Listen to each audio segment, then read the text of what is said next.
Muy buenas tardes, aquí estamos. Estoy mirando la cantidad de señaladores que tengo en la palabra de Dios para el día de hoy, porque seguimos un día más con palabras que estamos buscando, conceptos muy importantes de la Biblia y por lo menos para mí me ha resultado tan interesante descubrir eh, lo que tiene que ver con estas palabras, con estos conceptos y también descubrir o lograr pensar qué significan dentro de la palabra de Dios, que no es una frase, es palabra de Dios con muchas palabras que Él ha dejado que lo tuviéramos en la Biblia en el día de hoy. Por eso aquellas personas con uso a la palabra de la Biblia, necias que dicen la Biblia fue escrita por hombres, no tienen ni idea lo que significa. Bueno, lo que acabamos de ver, la revelación, lo que Dios nos dejó como revelación y como por ser algo que se abre, que se muestra, sigue actuando de la misma manera. No es una revelación que quedó ahí. Cada vez que alguien descubre y acepta que Jesús es la luz del mundo y es la luz de su vida, la revelación de la palabra sigue obrando. Y eso es la maravilla que descubrimos, gracias a Dios, por poder abrir la Biblia con libertad, leerla aunque sea muchas veces, de vuelta de haberlo leído muchas veces y cada vez descubrir algo nuevo. Bueno, introducción para hoy dos palabras, porque encontré que en una sola no teníamos demasiado contenido y la otra, que es casi sinónimo, podíamos meternos más en distintos lugarcitos de la Biblia para encontrar significados para nuestras vidas en el día de hoy. Bueno, la palabra primera elegida fue victoria, victorias. Y después sinónimo prácticamente a ella es la palabra triunfo, triunfos. Entonces se nos permitió dar una vuelta por distintos lugares de la Biblia, por distintas situaciones, porque estas palabras puedan llevarnos a un significado teórico, simbólico, metafórico, u otras veces ser concretos en la vida real de estas personas de la Biblia en distintos niveles que nos han dejado una muestra de la obra de Dios en sus vidas, en sus acciones, en aquello que Dios les había indicado que hagan. Bueno, victorias y triunfos. ¿Dónde encontramos en la Biblia? De repente puede aparecernos un versículo donde sí tenemos ahí la palabra y lo importante no es solamente hacer un picoteo en ese versículo, sino entender también el contexto. Por eso tenemos muchas eh, palabras hoy, muchos versículos. Bueno, había armado de una manera y lo voy a hacer al revés, voy a empezar por el último que tenía, o el anteúltimo por lo menos, porque así, buscando en la memoria, lo que me acordaba primero para victoria es la victoria que vence al mundo es nuestra fe, de Juan. Pero entonces vamos a empezar por el final leyendo el pasaje donde está esa frase, para que realmente no es un recorrido, una enumeración de palabras, sino contenidos. La primera carta del apóstol Juan, capítulo 5, terminando, ¿no? Terminando es largo el capítulo 5, toda la elaboración de los temas que a fines del siglo I Juan estaba enseñando y transmitiendo a las iglesias, en el capítulo 5 hace, como tantas veces en su evangelio también, un resumen, un recorrido. Empieza diciendo, todo el que cree que Jesús es el Cristo ha nacido de Dios. Y todo el que ama al Padre, ama también a sus hijos. Recorrió al Hijo, al Padre y a la Iglesia de Jesucristo. Esos son sus hijos. Así, cuando amamos a Dios y cumplimos sus mandamientos, sabemos que amamos a los hijos de Dios. Claro, esta es la epístola del amor. Acá le dio y le dio con esto mismo. En esto consiste el amor a Dios, en que obedezcamos sus mandamientos. Esto nos hace recurrir al Deuteronomio, donde vimos tantas veces que el Señor lo decía. Y estos no son difíciles de cumplir, los mandamientos, porque todo el que ha nacido de Dios vence al mundo. El que ha nacido de Dios creyendo en Jesucristo. Todo lo que dice el versículo 1 vence al mundo. Esta es la victoria que vence al mundo, nuestra fe. ¿Quién es el que vence al mundo sino el que cree que Jesús es el Hijo de Dios? Acá está el legado del apóstol Juan en cuanto a lo que significa ser hijo de Dios, etcétera, etcétera. Esta es la victoria que vence al mundo, nuestra fe. Y leí del 1 al 5, pero después encontré que está antes, en el capítulo 4 está, era 4:4. Habla de todo profeta, dice, ustedes, queridos hijos, son de Dios y han vencido a esos falsos profetas. Ese fue el otro tema de la primera carta de Juan, los falsos profetas. Entonces dice, ustedes, queridos, son de Dios y han vencido a estos falsos profetas, porque el que está en ustedes es más poderoso que el que está en el mundo.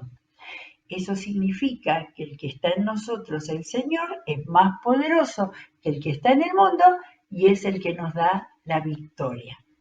Qué bueno, en este tiempo, y vamos a hacer un recorrido con este tema, necesitamos saber, el que es hijo de Dios, el que tiene al Señor en su interior, ha vencido al mundo. Cualquiera que sea la situación personal o del mundo en el que vivimos, el Señor ha vencido al mundo y es vencedor su Hijo que está en el mundo, nosotros. Muy bien, ahora vamos al Antiguo Testamento, vamos a dar la vuelta por el Antiguo Testamento y le dije, Señor, quiero encontrar algunos ejemplos de donde vos dirigiste a tu pueblo en victorias. Debe haber montones, pero justo encontré Josué 10 del 7, no, se me salió Jueces, no, tengo primero Josué. Josué 10 del 7 al 10. Como son relatos, tomé unos pocos versículos. Josué, ya estaban ahí en las luchas para la conquista de Canaán, salió de Gilgal con todo su ejército, acompañado de su comando especial. Y el Señor le dijo a Josué, no tiembles ante ellos, pues yo te los entrego. Ninguno de ellos podrá resistirte. Después de marchar toda la noche desde Gilgal, Josué los atacó por sorpresa. A su vez, el Señor llenó de pánico a los amorreos ante la presencia del ejército israelita y éste les infligió una tremenda derrota en Gabaón. Para ellos fue la derrota, para los israelitas fue victoria. Acá tenemos un ejemplo de una victoria, con un general dispuesto, pero a quien Dios le habló y le dijo, no tiembles. Por favor, estos son pasajes para leer en momentos personales de temor. Le dijo, no tiembles, yo voy contigo. El segundo es Jueces. Jueces que se pasaron peleando con un juez que aparecía cuando estaban agobiados por los enemigos, ¿no? Jueces 7 del 9 al 11. Gedeón, ¿se acuerdan que Gedeón estaba que les robaba a los madianitas hasta las cosechas? 7 del 9 al 11. Aquella noche el Señor le dijo a Gedeón, miren que el Señor aparece y habla ante cualquier situación crítica. Le dijo a Gedeón, levántate y baja al campamento tú, porque voy a entregar en tus manos a los madianitas. Si temes atacar, como nos conoce el Señor y sabe que aunque sean guerreros y todo eso, saben cuando tenemos temor, y está ahí. Si temes atacar, baja primero al campamento con tu criado Furá y escucha lo que digan. Después de eso cobrarás valor para atacar al campamento. Ya leímos, Josué, cuando fueron a escuchar, se estaban hablando uno al otro, diciendo, yo soñé que los israelitas nos atacaban y nos vencían. el Señor lo hizo a Josué y a su criado ir a escuchar la noche anterior una conversación. ¿Para qué? Para no tener temor. No sé si tengo alguno más. Sí, 20 y 22 dice después. Ah, claro, ahí Dios les hizo hasta una representación espectacular. Nunca me había dado cuenta. Hizo que esa victoria para esos temerosos fuera cántaros, antorchas y trompetas. Fue un espectáculo lo que hicieron. Las tres compañías tocaron las trompetas, se hicieron pedazos los cántaros, tomaron las antorchas en la mano izquierda y sosteniendo en la mano derecha las trompetas que iban a sacar, gritaron: desenvainen sus espadas por el Señor y por Gedeón. Como cada hombre se mantuvo en su puesto alrededor del campamento, todos los madianitas salieron corriendo y dando alaridos mientras huían. Al sonar las 300 trompetas, el Señor hizo que los hombres de todo el campamento se atacaran entre sí con sus espadas. Ellos tenían las trompetas, el cántaro con la antorcha adentro. ¿Qué espadas iban a desenvainar? No, las espadas fueron las de los, no sé quiénes eran estos, que se atacaron y se vencieron entre sí. Qué victoria para analizar, ¿eh? Para las propias luchas, espectacular. Primera de Samuel, dije, Señor, quiero alguna de David, ¿no? Primera de Samuel 23, del 1 al 9. Los filisteos atacaron la ciudad de Keilah y saquearon los graneros. Miren el tipo de lucha que había, ¿no? Cuando David se enteró de lo sucedido, consultó al Señor. Lo primero que hay que hacer. ¿Debo ir a luchar contra los filisteos? Ve, respondió el Señor. Lucha contra los filisteos y libera a Keilah. Pero los soldados le dijeron a David: si aún aquí en Judá vivimos con miedo, ¿cuánto más si vamos a Keilah para atacar al ejército filisteo? Estaba el miedo de nuevo. David volvió a consultar al Señor y él le respondió: ponte en camino y ve a Keilah, que voy a entregar en tus manos a los filisteos. Así que David y sus hombres fueron allí y lucharon contra los filisteos, derrotándolos por completo. Victoria. No está la palabra. Está siempre mirando a la derrota de otro. Victoria. David se apoderó de los ganados de los filisteos y rescató a los habitantes de la ciudad. Y después sigue toda la historia. Cuando le contaron a Saúl, después se enteró Saúl que David había ido a Keilah, exclamó: Dios me lo ha entregado. No, eso ya sigue otra historia acá.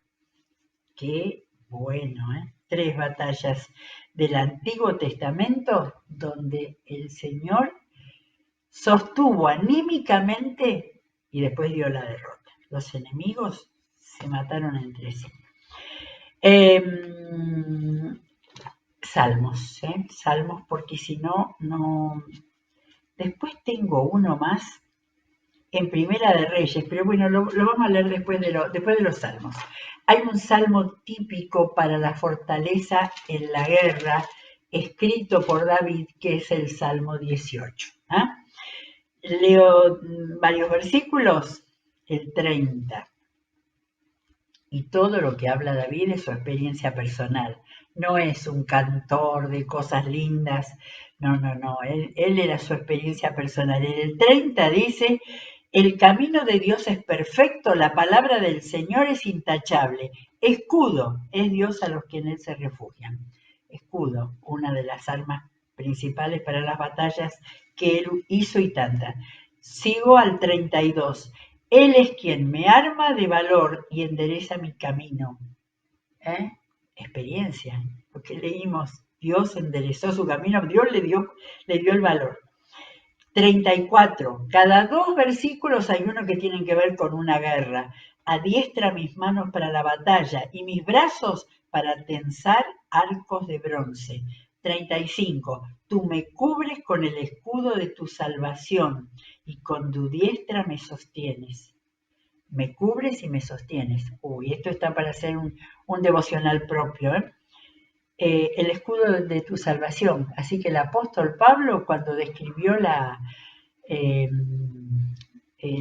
todo lo que necesitaba un cristiano, no para una guerra, sino para la vida propia, para la lucha, había tomado también del Salmo 18 esto, ¿sí? De manera que eh, esto era un guerrero en la práctica, sabía que el Señor cubre, refugia, arma de valor, mantiene firme, bueno, todo lo que una persona necesita para luchar en la vida. En el Antiguo Testamento tenemos guerras efectivas, físicas, reales, ¿no? En el Nuevo Testamento tenemos fuerza para luchar en las circunstancias de la vida. Salmo 18, hay varias cosas, pero incluso sí, en el 144, en el 140 hay versículos, pero tienen también esta misma, incluso varios que tienen el mismo vocabulario de David, tal cual. Estaban al 144, quería ver, es un salmo de David, claro, seguro, salmo de David. Empieza diciendo, bendito sea el Señor, mi roca que adiestra mis manos para la guerra, mis dedos para la batalla. Y todos estos pedidos son porque hubo victoria. Lo estamos leyendo en el contexto de la palabra victoria y triunfo. David triunfó en todas sus batallas, ¿ah? Las batallas en el campo de batalla.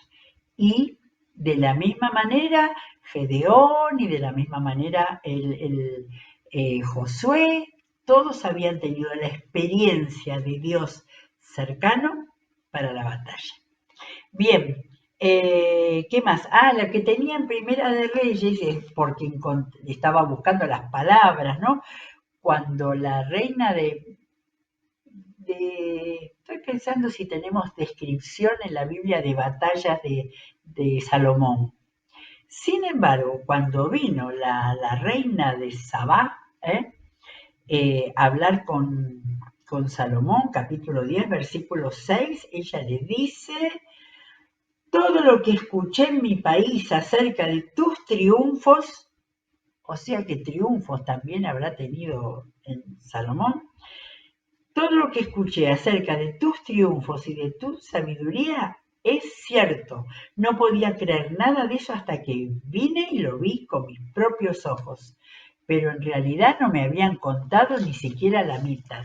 Yo seguí leyendo porque digo, a ver, la reina de Sabá entendió que Dios estaba con Salomón. En el 9 dice, y alabado sea el Señor tu Dios, que se ha deleitado en ti y te ha puesto en el trono de Israel. Esto es testimonio, porque Sabá venía de no sé en qué lugar, donde no estaba Jehová, el Dios de los ejércitos. Sin embargo, el testimonio de Salomón, que llegaba más allá de sus fronteras, había hecho que ella tuviera que alabar y reconocer al Señor, el Dios de Salomón. Muy bien, vamos al Nuevo Testamento, porque claro, en el Nuevo Testamento hay otras miradas acerca de las victorias y triunfos.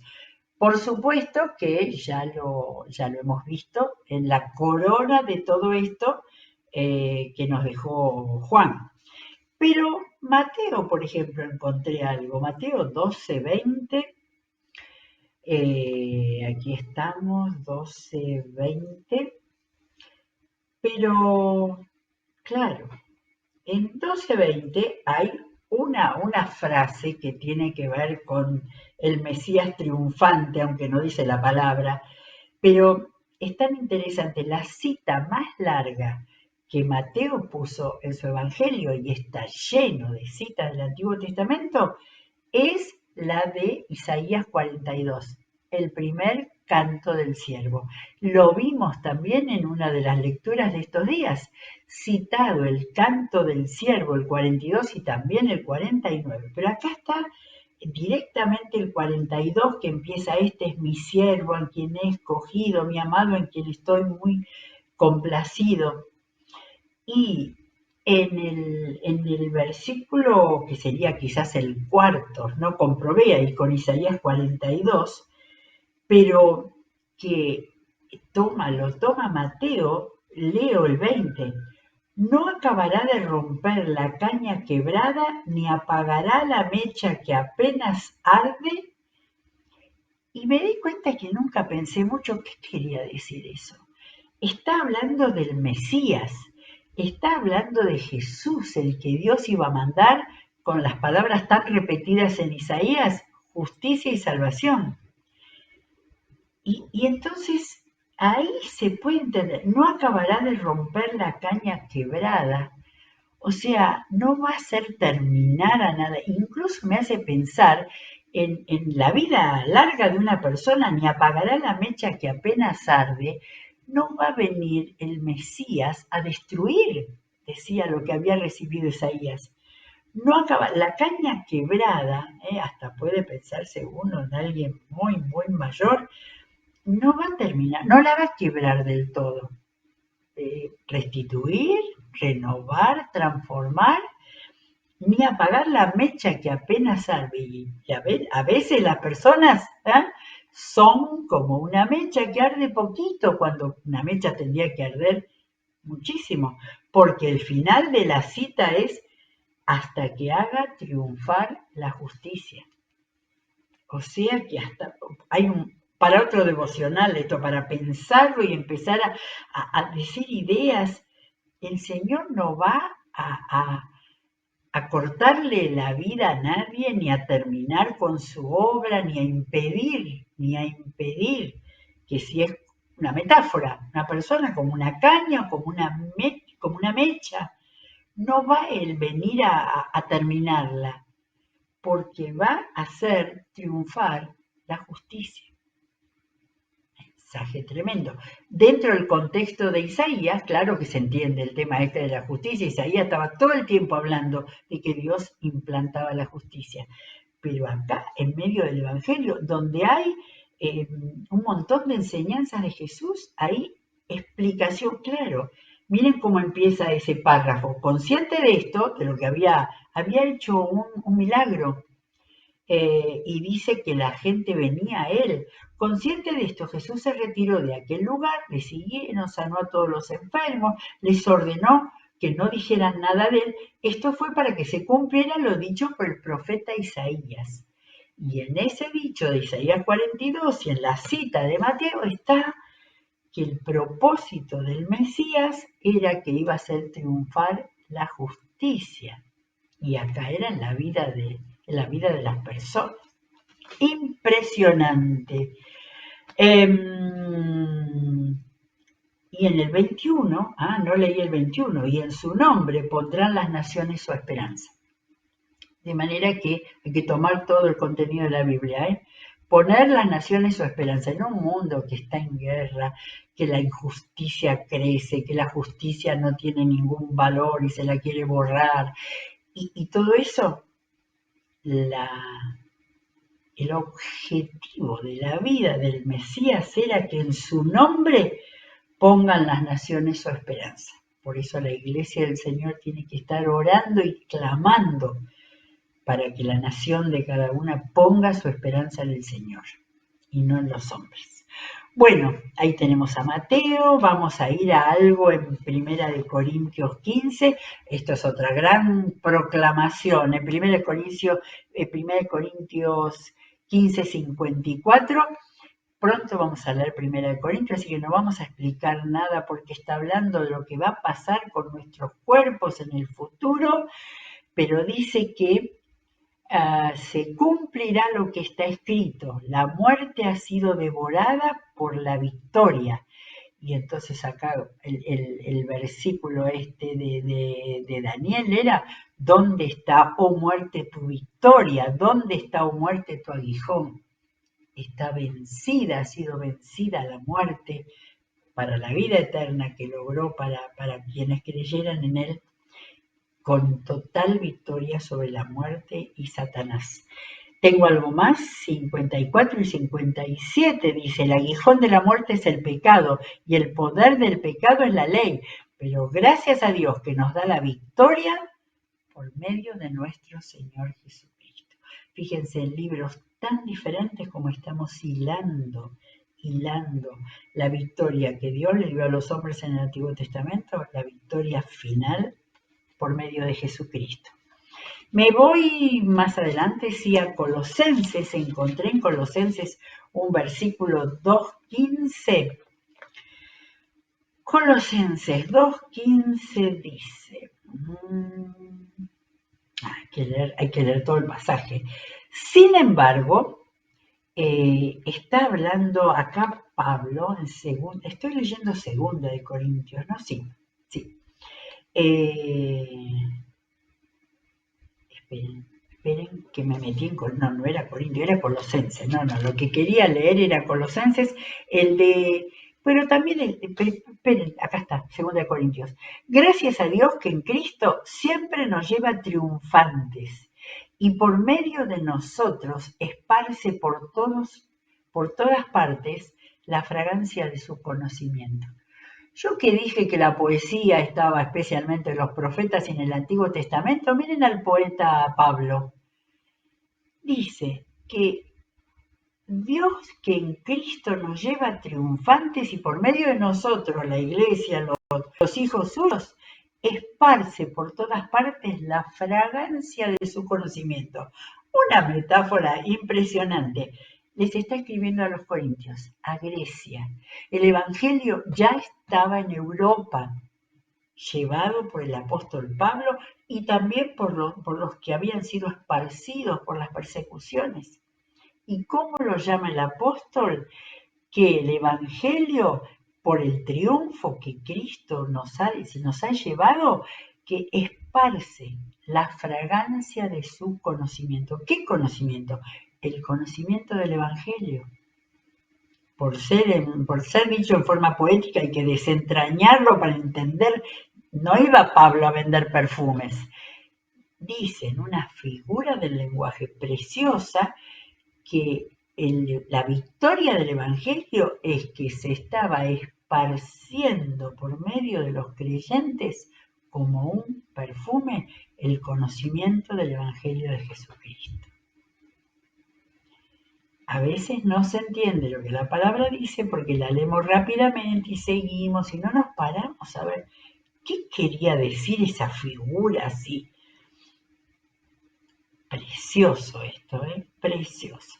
Bueno, ahora sí vamos a Colosenses. En Colosenses hay otra idea de la victoria. En estas en una estaba la expansión del Evangelio. En 2.15 dice, a ver, ¿dónde está? Es 2.15. Bueno, viene con todo un desarrollo de una idea que dice antes que Dios nos dio vida en unión con Cristo al perdonarnos nuestros pecados y anular la deuda que teníamos pendientes por los requisitos de la ley. No poder cumplir la ley, teníamos una deuda. Él anuló esa deuda clavándola en la cruz. Desarmó a los poderes y a las potestades y por medio de Cristo los humilló en público al exhibirlos en su desfile triunfal. Acá tenemos la idea de triunfo, figura del lenguaje, ¿sí? O sea, como si fuera un desfile triunfal de la derrota de los poderes y las potestades a las cuales Cristo había humillado, y los exhibió como si hubiera un desfile triunfal de las potestades. Todo lo que leímos ayer era en Efesios 6, donde hablaba de las potestades demoníacas en los lugares celestiales. Acá Pablo presenta una visión, una mirada, no es que lo vio, pero una mirada, una representación, como si los poderes habían sido vencidos porque las vidas de los creyentes habían sido liberadas. Por eso había victoria y triunfo. ¡Qué bárbaro! Después dice, no dejen que los prive de esta realidad. ¿Eh? Y acá sigue con otro tema de lo que Pablo hablaba de una cosa y la unía con otra y había unas enseñanzas que hay que leer cuidadosamente. Bueno, me quedan dos versículos.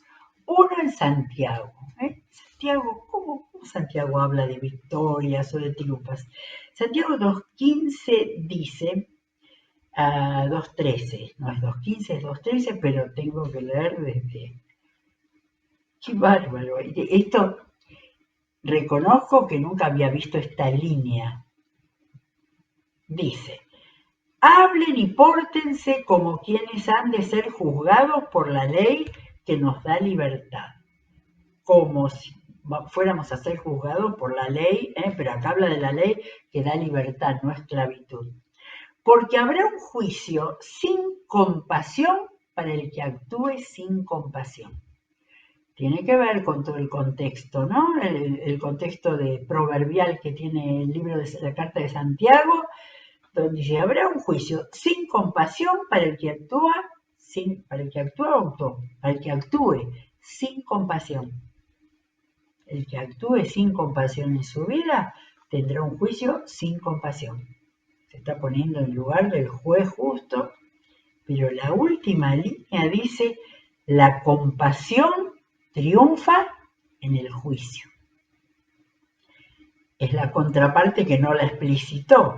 O sea, cuando alguien haya actuado con compasión, en el juicio habrá un triunfo porque será juzgado con compasión. Llamado de atención para pensarlo bien, para trabajar en nuestra compasión. Bueno, fantástico, Santiago. Sin embargo, esa línea, la compasión triunfa en el juicio, me pareció fantástica. Y el último, vamos a terminar, donde con una batalla que no sabemos exactamente cómo será, pero que nos es explicitada en el Apocalipsis, contra la batalla real del triunfo de Cristo contra los poderes, hay un versículo ahí, Apocalipsis 15:2. Estamos cerca del final, de Apocalipsis. Vi en el cielo, relata el apóstol Juan que tuvo esa visión extraordinaria. Vi en el cielo otra señal grande y maravillosa, 7 ángeles con las 7 plagas, que son las últimas, pues con ellas se consumará la ira de Dios. Vi también un mar como de vidrio mezclado con fuego. De pie a la orilla del mar estaban los que habían vencido a la bestia, a su imagen y al número de su nombre. ¿Se acuerdan? 666. Vamos a mirarlo porque esta es una imagen medio difícil de imaginarla, ¿sí? Pero así se nos cuenta, esto es género apocalíptico, era un género muy interesante para la gente del siglo I. Por eso usa todos estos figuras simbólicas. ¿Sí? Entonces, vi un mar como de vidrio mezclado con fuego. De pie, a la orilla del mar, estaban los que habían vencido a la bestia. Entonces, un mar ahí simbólico, ¿no? Mezclado con fuego. En la orilla de ese mar estaban los creyentes, los que habían vencido a la bestia, a su imagen y al número de su nombre. Y después una descripción tremenda, que volver de vez en cuando nos deprimimos por el estado del mundo, hay que leer el Apocalipsis para ver la victoria final de Cristo, que va a volver y que se va a ver la victoria, el triunfo sobre todos los poderes a los cuales se les llama la bestia, la imagen de la bestia y el número, que era el número que el Señor nos dio como el número de la bestia. ¿Hay triunfo, hay victoria? En el nombre de Jesús, claro que sí. Y toda la Biblia, empezamos leyendo desde Josué hasta el Apocalipsis, nos habla del triunfo de Cristo, de la victoria de cada creyente tomado de las manos del Señor en cualquier tipo de luchas. De cualquier tipo hemos encontrado un poquito de todo. Una vez más, gracias a Dios por su palabra, por la maravilla y por también el entendimiento que nos ha dado para poder leer estos pasajes, algunos así medio complicados, entenderlos y pedir al Señor que nos guíe a darnos cuenta de lo que esto significa para nuestra vida. Me quedo con esa del Señor diciendo a sus guerreros: no tiembles, no tengas miedo, yo peleo contigo.